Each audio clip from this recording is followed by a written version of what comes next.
Le vote s'est déroulé dans le calme dans tout le pays. Une élection présidentielle qui a connu une forte participation des électeurs bissau-guinéens.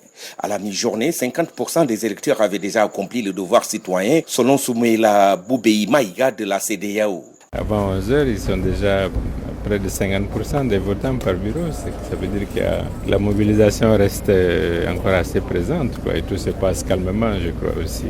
Après avoir accompli son vote citoyen à Luanda, un quartier de Bissau, le candidat du PAIGC, Domingos Simons Pereira, a salué l'esprit dans lequel se déroule le vote et s'est félicité de la maturité du peuple bissau-guinéen. Il a réitéré son engagement à respecter le verdict des urnes.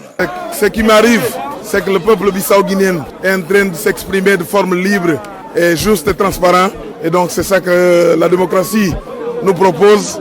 Et j'espère qu'à la fin, on aura une victoire qui va rassembler tout le peuple. Ça se déroule dans la normalité, dans la tranquillité.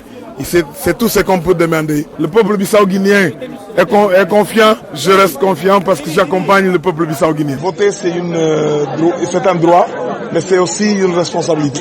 Il faut que nous tous, on participe à cette fête, la démocratie, pour qu'à la fin, ce soit le peuple qui sort vainqueur, pour qu'on commence à reconstruire notre pays.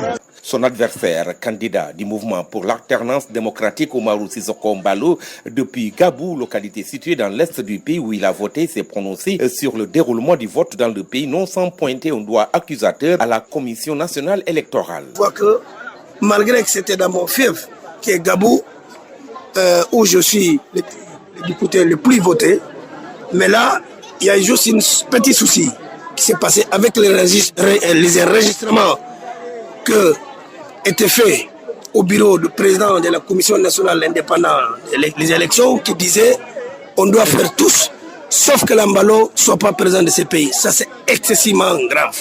Excessivement grave. Avant le vote, comment le président de CENI peut dire à ses collaborateurs à dire écoute, on doit faire tout, qu'Embalo ne passe pas. Ça, c'est très grave.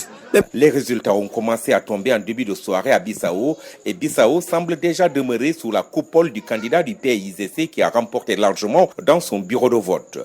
Idem pour son adversaire qui a gagné largement dans l'écrasante majorité des bureaux de vote dans son fief. Une élection dont les résultats restent toujours suspendus au report de voix car, pour rappel, les candidats arrivés en 3e, 4e et 5e position ont soutenu Umaru Sissoko Embalo. Les résultats provisoires sont attendus dans 72 heures.